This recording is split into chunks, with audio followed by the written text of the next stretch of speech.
Hello dear friends, I welcome you in yet another episode of Little Modular, and today we will be taking a closer peek at this beautiful sequencer made by Czech company Bastl. It's called Popcorn, and what it is, it's a sequencer, but it's not your ordinary sequencer. It's an 8-step non-linear sequencer, meaning it's a little bit crazy. It strikes a perfect balance between chaos and control. You can get some unpredictable results within the seconds, and at the same time you can tame it. So for me, it's really inspiring tool. Now normally these kind of sequencers are driven by a single clock. You stick a clock into a trigger input, the sequencer advances step by step by step. You might get some control over direction of the sequencer, maybe some randomness, but basically that's it. What's special about Popcorn is that it has two trigger inputs, trigger A and trigger B. Both triggers are accompanied by groups of 3 LEDs right here. These are really important, and 2 knobs that control the basic behavior of the sequencer. You can of course use that sequencer as a linear sequencer, just like any other sequencer, but it's like driving a Ferrari for groceries shopping on the corner. You might do it, but what's the point, right? But for the sake of simplicity and this presentation, I will show you some basic behavior. For example, what I've done here, I have connected the sequencer to Erica synth voice module right here on the left. It's triggering it, and then I have a CV out of this sticked into a 1 volt per octave at the synth voice. The operation is really straightforward. You have 8 steps right here, and you activate them and deactivate with those little buttons, which are accompanied by knobs that set the CV value at the CV output right here. So I have prepared a really simple sequence. The trigger A for now without any trigger at the B input. So we only have 1 clock driving this sequencer right now with really simple quarter note clock from Pamela Workout, okay? That's how it works. We have different note for each step so you can see how the sequencer works. Now, this is a really important button right here. When it's unlit, you set different step and direction at each trigger. For example, you see right now it's a green LED and only the first one is lit, meaning each time the trigger receives a clock signal at the input, it advances 1 step. If we turn it a little bit to the right, then we're gonna get a second LED, meaning it advances 2 steps each time it gets the clock. Then it goes for every 3rd step, and then when all the LEDs are lit, it means it travels every 4th step. Now that's just the beginning, because you could do the same thing but backwards if you turn the knob counterclockwise. So now you see it goes every 2nd step back,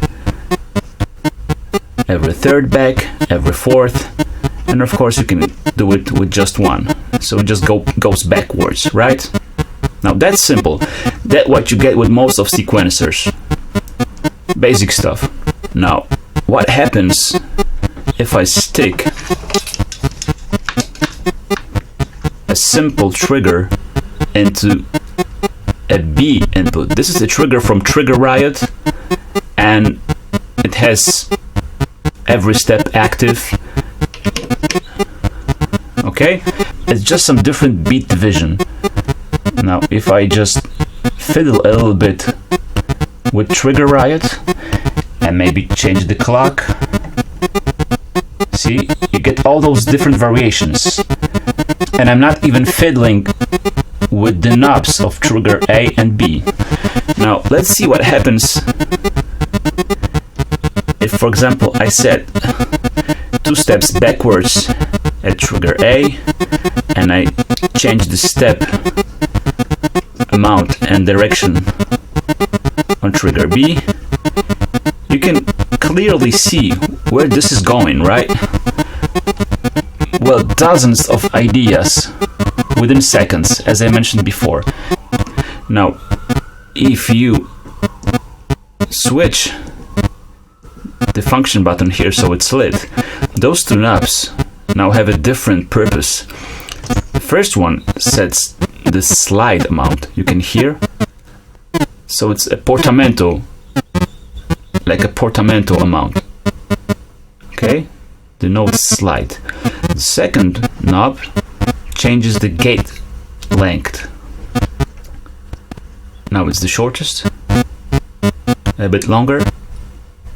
Okay, so now let's take a look at some more advanced features. What about if I tell you that you could control most of the aspects of the sequencer with external CV?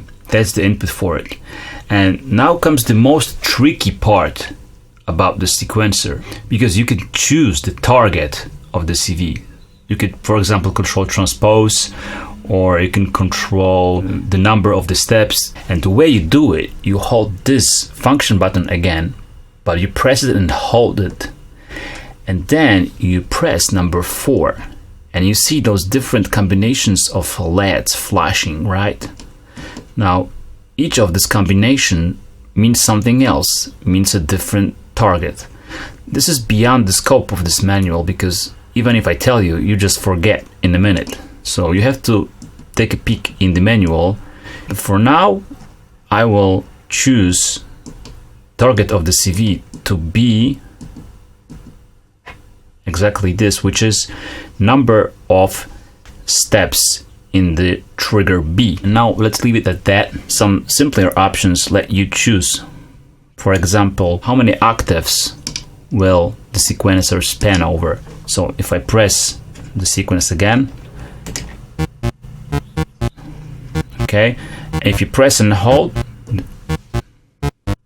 the function button, and you can hear it spans over different amount of octaves from the lowest to the highest ones. Now, let's leave it at the middle setting. Now those buttons 5, 6, 7 and 8 in conjunction with the function button are taking care of the built-in quantizer. You switch on and off the quantizer with the 5th button. When it's on, the LED is lit. Now we can choose if it's in a scale mode, chromatic mode, or in chord mode. You can choose whether it's minor or major. Okay, and you can even choose a different kind of scales right here with number 8. And with combination of those 4 buttons, you can set quite complex chord settings. This is just pure popcorn. And if you ever decide to get this sequencer, I strongly recommend to get it with those 2 expanders, CV expander and gate expander. CV expander gives you additional control over, for example, quantizer settings. You can switch between minor and major modes right here. It gives you a separate control over trigger A steps, so you can easily unleash some rhythmic hell, modulating number of steps in trigger A via this socket here, and trigger B number of steps via this CV input, and I'll show this in a minute. You have some different options like offset here, for example, scale and glide control, so those 2 knobs. And the gate expander is as much fun. You get the jump button, which gives you direct access to any steps. You just have to press it and press the step. This is really great for improvising and live performance. Most importantly, you get direct outs out of here. So what I have done, I have connected 3 outputs, number 1, 3 and 5, to different modules. and it's a bass drum. It's a BD9 mutant bass drum by Hex Inverter. Second one is a snare by the same company, and third one is Bastl, and some sample from it. What happens when I fiddle with trigger A and B? You can hear lots of fun, but what if I apply some modulation to number of steps? You can see that trigger A step number and direction changes. I applied a simple LFO from Batumi. Now, if I do the same thing, but to trigger B, now you can see it just lives on its own. Okay, so everything is CV'd, and you get those crazy, unpredictable patterns. So what you need to do now is just record and choose the best parts. Now those sounds are not super musical because I have chosen them to be distinctive, so you can easily hear what's happening in the whole patch. But you can imagine what will happen if you choose some nice sounds that fit together perfectly. You get some crazy drum machine action. If I change, for example, now sequences going out of trigger man, make it a little faster maybe switch the LFO speed. Okay, maybe deactivate some of the steps. You get the idea. Now I can switch off the quantizer. I can choose some different octave. Okay, you get the idea. So as you can see, it's a great sequencer that lets you create a lot of stuff in no time. It's really intuitive in use, and as I said, it just sparks creativity really fast. So I highly recommend it, especially that the price of this module is really competitive. It goes for around 250 euros, and the only sequencer that gets close to this one in functionality, it's René by Make Noise, which is twice as much. And the coolest part is you can get another popcorn and chain two popcorns for one truly monstrous sequencing action for 16 steps and just infinite possibilities. I mean, even with one popcorn, you'll get months and months of crazy stuff. With two popcorns, I just can't imagine what will happen. What can I say? Try it. Do yourself a favor. Bye-bye.